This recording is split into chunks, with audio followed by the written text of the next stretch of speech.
புது வண்டி வாங்கினா எல்லாருமே கோயில் குளத்துக்கு போவாங்க. ஆனால் எங்கள் வீட்டுக்கு 4 வீடு தள்ளிக்கிற ஒருத்தர் பார்த்தீங்கன்னா ஜெயிலுக்கு போயிருக்கிறாரு.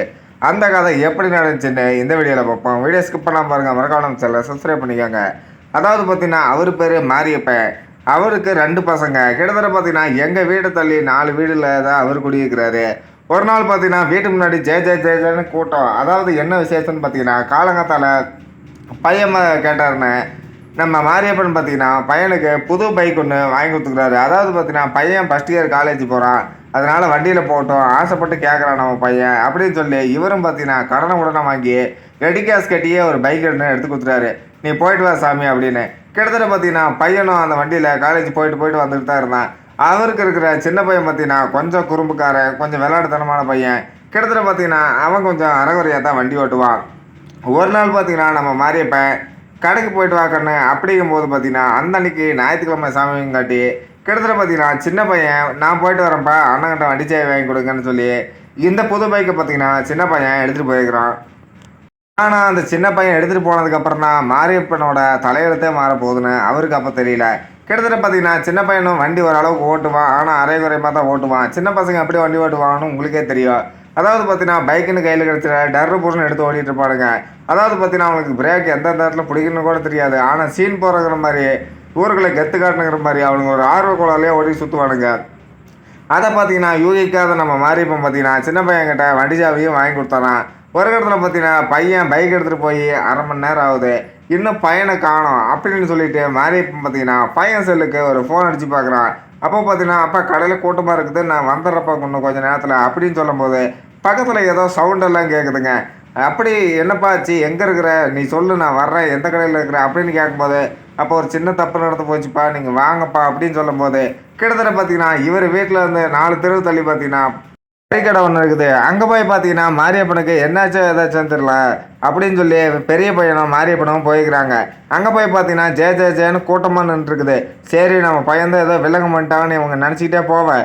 அங்கே போய் பார்த்தீங்கன்னா அவங்க நினச்சபடியாக பார்த்தீங்கன்னா பையனை உட்காந்து வச்சு சுற்றி நிற்கிறாங்க. கிட்டத்தட்ட பார்த்தீங்கன்னா ஒரு கிழவிக்கும் அடிபட்டு போச்சு. அதாவது பார்த்தீங்கன்னா இந்த பையன் ஸ்பீடாக போனங்காட்டி அந்த ஆயா பார்த்தீங்கன்னா ஓரமாக போயிட்டு இருந்த ஆயா மேலே ஒரு லாரி வந்தங்காட்டி அவன் ஓவர்டேக் எடுக்க தெரியாமல் பார்த்தீங்கன்னா அந்த அம்மா மேலே விட்டடிச்சிட்டான். ஒரு இடத்துல பார்த்தீங்கன்னா அந்த அம்மாவுக்கும் கால் உடஞ்சி போச்சு. கிட்டத்தட்ட பார்த்தீங்கன்னா பையனை இப்போ உட்காந்து வச்சிட்டாங்க, வண்டியும் போச்சு.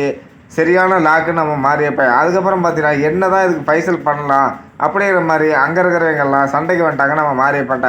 எப்போ உனக்கெல்லாம் அறிவு இருக்குதா, சின்ன பையன்ட்டியா நீ வண்டியை கொடுத்து அனுப்ப, இதெல்லாம் முறையா இல்லை, நீ என்ன பண்ணுற ஸ்டேஷனுக்கு வா போகலாம் அப்படிங்கிற மாதிரி கூப்பிட்ற நிலைமைக்கு போயிட்டாங்க. இல்லைங்க எதுவாக இருந்தாலும் பேசி தீர்த்துக்கலாம், நமக்கு நான் ஆஸ்பத்திரி செலவெல்லாம் பண்ணிக்கிறேன் அப்படிங்கிற மாதிரி நம்ம மாரியப்பனோ பெரிய பையனோ கெஞ்சி கூத்தாடி பார்க்குறாங்க.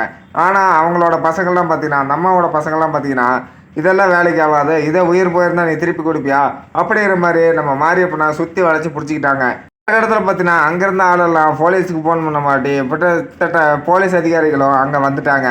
என்னப்பா ஆச்சுங்கும் போது கிட்டத்தட்ட பார்த்தீங்கன்னா பையனுக்கு சின்ன வயசு, நீ அவனுக்கிட்ட வண்டி கொடுத்தது தப்பு, கேஸ் ஃபைல் பண்ணணும் அப்படின்னு சொல்லி மாரியப்பனை போலீஸ் அதிகாரிகளும் கூட்டிகிட்டு போக ஆரம்பிச்சிட்டாங்க. ஒரு இடத்துல போய் பார்த்தீங்கன்னா அங்கே அப்படி இப்படின்னு கெஞ்சி கூத்தாடி மாரியப்பனுக்கு தெரிஞ்ச ஆளுகளே வச்சு பேசி கிட்டத்தட்ட பார்த்தீங்கன்னா அந்த அம்மாவுக்கு நீ நஷ்ட ஈடாக பார்த்தீங்கன்னா 50,000 கொடுத்துடணும் அப்படிங்கிற ஒரு கரையத்தையும் வச்சிடுறாங்க நம்ம போலீஸ் அதிகாரிகள். அதுக்கப்புறம் பார்த்தீங்கன்னா சரிங்க நான் கட்டி போடுறேன் அப்படின்னு சொல்லி நம்ம மாரியப்பனும் ஒத்துக்கிட்டு வந்துட்டார். அதாவது பையனுக்கு ஆசையாக வாங்கின பைக்கை கொண்டு போய் மறுபடியும் விற்றுவிட்டு நம்ம சின்ன பையன் பண்ண தப்புக்கு அந்த பணத்தை தூக்கி கட்டிவிட்டு செவனேன்னு தலையில் துண்டை போட்டு வந்துடுறாரு நம்ம மாரியப்பன். இதோட சரிங்க இனிமேல் யாருமே நம்மகிட்ட பைக்கெல்லாம் கேட்டுறாதீங்கப்பா, எவனாக இருந்தாலும் சம்பாரித்து வாங்கிக்காங்க அப்படிங்கிற மாதிரி வந்து வீட்டில் வந்து 2 பசங்கிட்டே சொல்லிவிட்டு கம்முன்னு போய் செவனேன்னு உட்காந்துடுறாரு.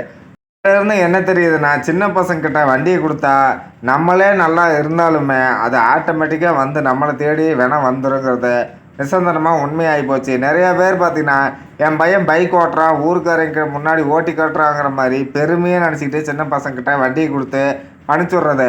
ஆனால் அவனுக்கு இப்படி தான் கொண்டு போய் ஏதோ ஒன்று கிளவி மேலேயோ இல்லை கிளவு மேலேயோ விட்டு அவங்கள முடிக்கிறது இல்லாமல் உங்கள் ஓட்டையுமே முடிச்சு கொடுவாங்க. இனிமேல் சின்ன பசங்கிட்ட வண்டி கொடுக்குற வேலையை வச்சுக்காதீங்க. இது எல்லாத்துக்கும் ஒரு பாடமாக எங்கள் ஏரியாவில் பண்ணியிருக்கிறாரு மாரியப்பன்.